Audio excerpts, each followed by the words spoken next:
Okay. Yeah. Okay. 21. The illusion of validity.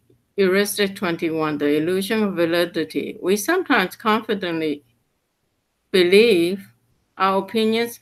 Did you read that? No, I haven't read that. This is Okay. the Illusion of Validity I read. I think heuristic 20. Yeah. Okay. Sorry. Okay. So 22. You Chapter 21. Intuitions versus formula. Heuristic number 22. Excuse me. Ignoring algorithms, we overlook statistical information and favor our gut feelings. Not good. Forecasting, predicting the future of stocks, disease, car accidents, and weather should not be influenced by intuition, but they often are. And intuition is often wrong. We do well to consult checklists, statistics, and numerical records and not rely on subjective feelings. Excuse me. Feelings, hunches, intuition, potential for error, relying on intuitive judgment for important decisions. If an algorithm is available, that will make fewer mistakes. I'm going to have to stop. I'm coughing. Okay, no problem. So should I read now? Chapter 22, Expert Intuition. When can you trust it? Intuition means knowing something without knowing how we know it. Kahneman's understanding is that intuition is really a matter of recognition. Being so familiar with something, we arrive at judgments quickly. Chess players see the chessboard. Firefighters know when a building is about to collapse. Art dealers identify marks of forgeries. Parents have a sixth sense when their kids are in danger. Readers read letters and words quickly, and friends are familiar with their friends from a distance. Kids become experts at video games, motorists become expert drivers, and chefs become intuitive cooks. How? Recognition, either over long periods of exposure or quickly in a highly emotional event. Accidents. Intuition is immediate pattern recognition, not magic. Heuristic number 23, trusting expert intuition. We are confident when the story we tell ourselves comes easily to mind with no contradiction and no competing scenario, but ease and coherence do not guarantee that a belief held with confidence is true. The associative machine is set to suppress doubt and to evoke ideas and information that are compatible with a currently dominant story. Page 239. Kahneman is skeptical of experts because they often overlook what they do not know. Kahneman trusts experts when two conditions are met. The expert is in an environment that is sufficiently regular to be predictable, and the expert has learned these regularities through prolonged practice. Potential for error, being misled by experts. Chapter 23, the outside view. Heuristic number 24, the planning fallacy, means taking on a risky project, litigation, war, opening a restaurant, confident of the best case scenario without seriously considering the worst case scenario. If we consult others who've engaged in similar projects, we'll get the outside view. Failure to do this increases the potential for failure. Cost overruns, missed deadlines, loss of interest, waning urgency all result from poor planning. Potential for error, making decisions based on delusional optimism rather than on a rational weight of gains, losses, and probabilities. Page 252. In other words, poorly planned, grandiose projects will eventually fail. Chapter 24, the engine of capitalism. Heuristic number 25, the optimistic bias. We are prone to neglect facts, others' failures, and what we don't know in favor of what we know and how skilled we are. We believe the outcome of our achievements lies entirely in our own hands while neglecting the luck factor. We don't appreciate the uncertainty of our environment. We suffer from the accidents, and weather should not be... Wait a minute. We suffer from the illusion of control and neglect to look at the competition in business startups, for example. Experts who acknowledge the full extent of their ignorance may expect to be replaced by more confident competitors who are better able to gain the trust of clients. Page 263. Being unsure is a sign of weakness, so we turn to confident experts who may be wrong. potential for error, unwarranted optimism, which doesn't calculate the odds and therefore could be risky. All right, I'll stop here. Yeah. Okay. So I think that's this one definitely. One thing that's like is a lot of we have. I mean, at least for me, like we look at something. Oh, I was about to say that's a this was going to happen or something. So that generally happens with me as well. But I think it's only after that event happens we can say that thing. Lot of we never keep track of what we say. Like for example, what I've noticed is something will happen. I know, but once it's happened, I'll say, "Oh, that thing has happened." And sometimes we say, "Okay, that will happen. That might happen, and it won't happen." And we don't keep track of that thing. So we don't keep a statistical information. We just know. Oh, I mean, based on our intuition, we say something will happen or something will not happen. It's I think if we keep track of that thing, like every time if you predict something and that happens, like note it, and if that doesn't happen, um uh the market has not happened, and then go by that historical data, it would make more I think it would give an idea of like how many times you are correct or how many times your intuition you experience correct. Something I don't agree is the experts. What he was saying, like most of the time we run for experts.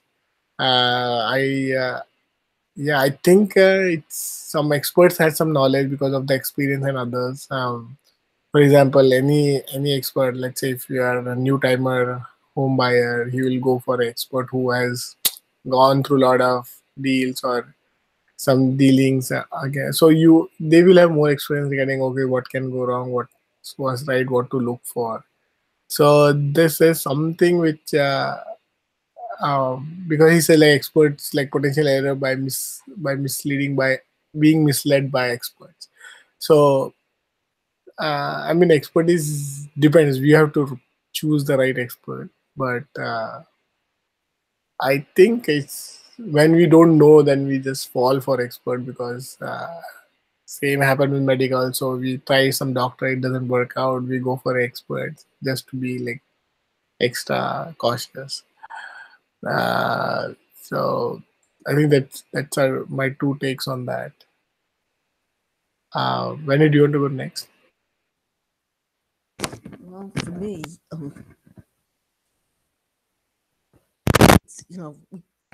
it's hard to plan because you never know.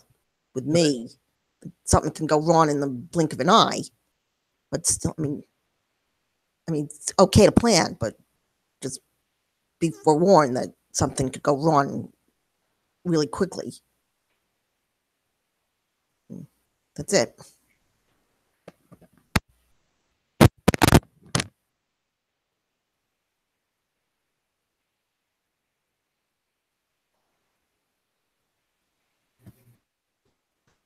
Okay, so to what you said about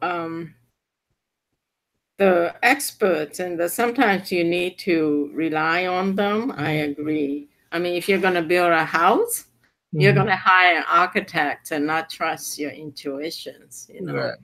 Right. But I guess sometimes you trust an expert and they, like I hired a financial expert. I lost about $50,000 because I trusted him, you know, and it was not actually, it was his fault. And I didn't know it. It was because it was right before the crash. So I gave him a certain amount of money. But so sometimes you do trust experts, sometimes you don't. So that's really hard. As far as planning is concerned, yeah, it's very interesting because you know, in information technology, there's a huge amount of planning, but still many projects are not successful. I don't know what the failure rate is these days, but I agree with what Wendy said. Is you have to plan, but you also have to know that your plan is not perfect. You know, always like even in budgeting, you know, you always put in what 20% or something, or in a project. You put in 20% filler time, right? Or filler budget. So in case things goes wrong. So I think that's cool. The thing that's very interesting is he talks about the optimistic bias. And interestingly, like that, this book was written 10 years ago. I think, you know, ballpark, I think it's about 10 years ago. Correct me if I'm wrong. But today there's something called a negative bias. And it's interesting. The negative bias is that our mind tends to think negatively. Our emotions tend to be negative, and takes 3 positive thoughts to overcome 1 negative thought. And yet there's this optimistic bias. So that's, I'm not sure how to resolve the two, you know. I think the optimistic bias is like when you're working on a project or when you write a program, you're pretty much sure it's gonna work. You know, you never think I'm gonna have a bug, right? So there's a optimistic bias. The negative bias is, I think, emotionally, like you know, the current trend again is that we never think our life is good enough, or we never think we're good enough, and that there's always self-improvement routines and stuff, and that maybe fundamentally our approach to life is one of dissatisfaction, and that if we can maybe pivot that into that life is satisfying, that what I have in my life is okay, it's more than okay, it's wonderful, or it's good, or whatever. Maybe it's talking about, one is like an action, like we think we're going to succeed, and the other one is a state of being. I don't know. What do you guys think?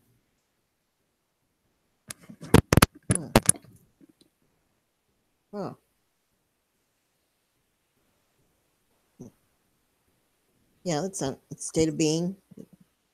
What were you saying about state of being? State of being is like we always have, like, I guess in traditional Buddhist think is we always want something else. You know, whatever we have, we want something else. That our life is not good enough as it is. Yeah, that makes sense. Whereas if we go on a project, of course we think we're gonna get it done. You know. Right. So it's like an action and goal connection. But I would be I don't know. What do you? Yeah, that's why I thought it's interesting. So I'm open for discussion on this. I read one wonderful quote like someday, like a few days back. It was like mindfulness is simply being aware of what is happening right now without wishing it were different. Oh. Yeah, and then enjoying the pleasant without holding on when it changes, which it will. And then being with the unpleasant without fearing it will always be this way, which it won't. So yeah, so basically it's like enjoying with the pleasant and without holding on it when it changes. Like, I mean, everything is changing. And then basically just being, accepting the whatever the situation is, what is happening right now. I think we, as you said, Julie, we are always, I mean, we just want something more, like whatever we have. I mean, if you don't have something, you'll get it, and then you want for more. That's typical. But if you have a 2-bedroom apartment, you'll want a house, condo. If you have a condo, you want a house. You want a house, you want a bigger house. You want a mansion. You want to make mansion. Yeah. and then we just try to satisfy our and I think we follow whatever people are around. Like if everybody is buying house, we'll buy house, or everybody is doing something. Oh, I want that thing. It's like just following the herd mentality. Uh, I think, and I think just we want to be in the society. We want to be like just like common by like others. Uh, we don't. I think we don't want to be different. So that's Yeah. where that maybe that could be one of the root cause. Like where why if somebody is trying because 10 people are just going like that's what happened in India. Everybody does engineering and medical. Nobody goes to any other field. And finance. Finance, yeah. Yeah. So that's like probably in US also a lot of people were previously were going for lawyers. Like lawyers have a lot of money, like doctors, lawyers. Like one hot profession lawyer was it Yeah. something That's like true. that. Yeah, that's true. Yeah, you want to be, socially acceptable. Yeah.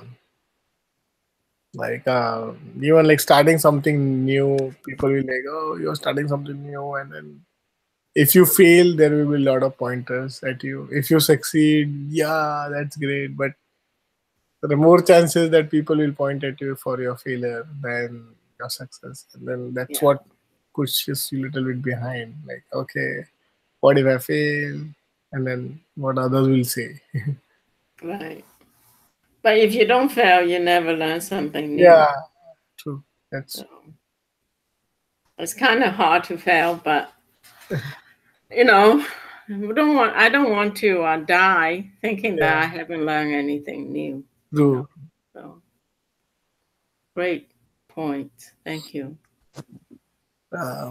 We can move to a commitment session then. Uh, So from my side, definitely I missed gym this week, so I have to go next week. I'll compensate for it. Work-wise, I hope the issue I'm working on gets solved. I'm working on it till some. I'll work on it over the weekend as well. It's some performance bottleneck our system is having, and then it's a production system, and don't you can't mess with it a lot. You have to like take cautious approach. So we tried something over like last week, it did not work, and then that's now again we have to try something else. So that's painful process. Like it's because it's production, it's already under a lot of load, and there you are trying to make some changes. It's not advisable, but we have to do it. So that's where it's that. So maybe next week, I'm not sure how that week will be, but I'll plan for gym at least. Okay. Then as usual, I'll leave for cricket after some time, like every Saturday. Uh, and then this weekend, last weekend there was a birthday party. It was fun. This weekend there is something else. Um, I don't know, I forgot, but there is some event that we have to go. So little bit busy. Yeah. That's it from my side. Do you want to go next, Wendy? Well, it's things that are definitely happening. Yoga and gonna keep up with my exercise, and I still didn't finish the I'm a Strange Loop book yet, so I'm gonna finish that. I'm on the third to the last chapter. So, yoga, exercise. I may be getting my hair cut. I don't know. Depends. I don't have to go far, but it's whether I can get there or not depends on if we have like a bad thunderstorm. Let's see. Is that it? I think that's it. And I may be getting a visit from the nurse that supervises my aide. Because I'm due for that, so I don't know when that's going to happen. And also, the people at my health plan, the people from my health plan coverage, they get in touch every 6 months, so I'm due to hear from them. So I don't know when that's going to happen either. So That's it. Mm-hmm. So I attended a phone seminar workshop for free for an hour on some vision work by a psychic. So it was very interesting. I would like to review that. A friend of mine who's starting her own business for helping companies to hire better asked me to help her to develop a vision and maybe some strategy on that. So we're meeting on Tuesday. I will continue to be nice to my husband. It's a kind of conventional way of saying it's a spiritual practice of good relationships. I'll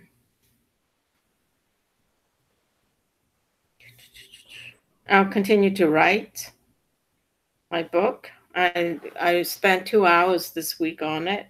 It moves very slowly. I'm printing the sections I wrote. I'm cutting up every I numbered the paragraphs, then I cut up the paragraphs, and then I reorganize it. So it's kind of becoming more organized. I finished half of one section. There's 4 sections. So one section is the mood, then there's introductions, and then there's benefits. History. So I'm working on the guidelines first because I think that's easiest. So I write on book and exercise, daily exercise. And that includes weight, so this whole health thing. Okay. Thank you. Thanks a lot. Thank you. Have a good week. You too. You too, everyone. Yeah. This science of well-being or whatever. Yeah. I think the course is starting this week. Yeah. Okay. Did you want to switch over to talk about that, or did you want to continue reading this and then catch up later? Up to you guys. Yeah. So what's the plan? Like, we'll have to, if you switch there, then we next Saturday we listen to the course, or we start discussion. I mean, we take the course and on the weekend discuss about that. Yeah. Okay. Yeah. All right. I think we can do that, like course 1. How much chapters are remaining here in this one? We can. I don't know. It's probably an hour or a week. Yeah, I think 1 week is there on this one. Either I'm fine. I mean, we can switch to that one as well. I don't mind switching. Okay, I'm either way. So what do you? All right, we can do that. Whatever Wendy decides. All right. Well, how much? Whatever you decide, Wendy. Yeah. Make a call. How many more? I think that's 2 more weeks of this. Yeah, I think more so. Weeks? Yeah. 2 more weeks. Well, we can finish this since it's getting close. Okay. Okay, we'll finish it then. Yeah. Okay, maybe we'll just, I'm sorry, I couldn't read today. Maybe we'll just read more and just quickly wrap it up in 1 week. Yeah, all right. That sounds good. We can try. Yeah. We can try. Yeah. Okay. All right. Go out and win. Have a great. All right. Enjoy life. Be happy. Yes. Thank you. Thank you. Thank you. Okay, here we go.